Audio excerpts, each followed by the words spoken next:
Comment traiter la précarité énergétique et l'empreinte environnementale des bâtiments anciens? ICF Habitat à la Sablière est une entreprise sociale pour l'habitat qui gère 39 000 logements sociaux en Île-de-France. La société fait partie du groupe ICF Habitat, filiale de SNCF, au sein de SNCF Immobilier. La société met en œuvre des approches novatrices pour relever les défis de la construction et de la rénovation de logements abordables, respectueux de l'environnement, dans le cadre des politiques publiques. Pour exemple, les bâtiments énergivores correspondant aux étiquettes E, F et G, soit moins de 230 kWh par mètre carré par an, font l'objet d'une rénovation énergétique. De même, le groupe s'est engagé à réduire chaque année ses émissions de gaz à effet de serre de 10 000 tonnes équivalent CO2. Dans ce cadre, ICF Habitat à la Sablière réhabilite un immeuble de 300 logements construit en 1961 dans le 14e arrondissement de Paris.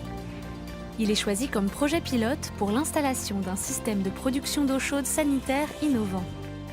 Le programme comprend la modernisation du chauffage collectif gaz existant, la réhabilitation thermique du bâtiment et la mise en place d'un système de production d'eau chaude sanitaire hybride.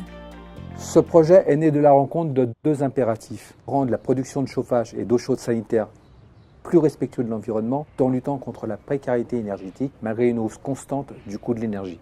Si la réalisation d'immeubles neufs à haute performance énergétique est relativement bien maîtrisée, le défi du programme développé par la société ICF Habitat est d'égaler une performance équivalente pour la réhabilitation. Le système comprend 2 micro-cogénérations gaz couplées à 4 pompes à chaleur modulaires conçues pour récupérer les énergies fatales et couvrir les besoins d'eau chaude sanitaire de la résidence. Dans énergie fatale, il faut entendre toutes les chaleurs perdues qui pourraient être valorisées. Chaleur des eaux usées, des fumées, des rejets de VMC, des serveurs informatiques ou de toute autre source de chaleur perdue. Sur cette résidence, les fumées des chaudières dédiées au chauffage central sont utilisées comme énergie fatale. Le fonctionnement repose sur une synergie d'échange permettant de gagner à chaque étape des gains en chaleur. L'eau du réseau d'eau de ville, 10 degrés, arrive dans un premier réservoir de préchauffage. Avec l'aide de la pompe à chaleur, cette eau est préchauffée de 10 à 40 degrés. Lorsque la pompe à chaleur démarre, l'unité de cogénération s'enclenche simultanément pour l'alimenter en énergie électrique. Le couplage s'effectue alors en autoconsommation. L'eau ainsi préchauffée passe dans un échangeur d'appoint pour remonter la température d'eau chaude de 40 à 60 degrés, puis est distribuée vers les logements. L'échangeur d'appoint est alimenté depuis un réservoir d'eau chaude stockant la chaleur dégagée par le moteur de la micro-cogénération. La température de stockage d'eau est de 80 degrés pour redescendre à 50 degrés en sortie de l'échangeur et retour vers la micro-cogénération. Lorsque les besoins d'eau chaude sanitaire sont satisfaits, la pompe à chaleur et la micro-cogénération s'arrêtent successivement jusqu'à sollicitation d'un nouveau cycle. Le pilotage et la gestion des unités de cogénération est assuré par les pompes à chaleur modulaires développées spécifiquement pour cette application en couplage. La chaudière traditionnelle. Pour produire 1,95 MWh, elle consomme 2,05 MWh et elle dégage 480 kg de CO2. Le couplage thermodynamique et micro-cogénération.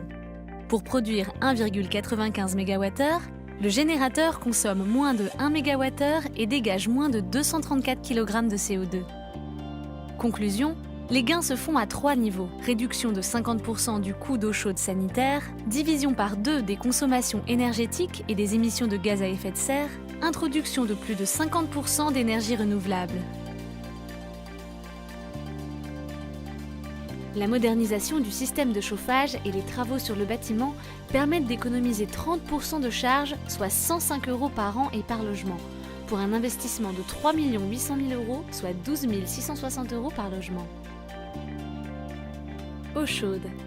Le couplage de la micro-cogénération avec la pompe à chaleur permet d'économiser 45% de charges, soit 137 € par an et par logement, pour un investissement de 1 035 000 €, soit 3 450 € par logement.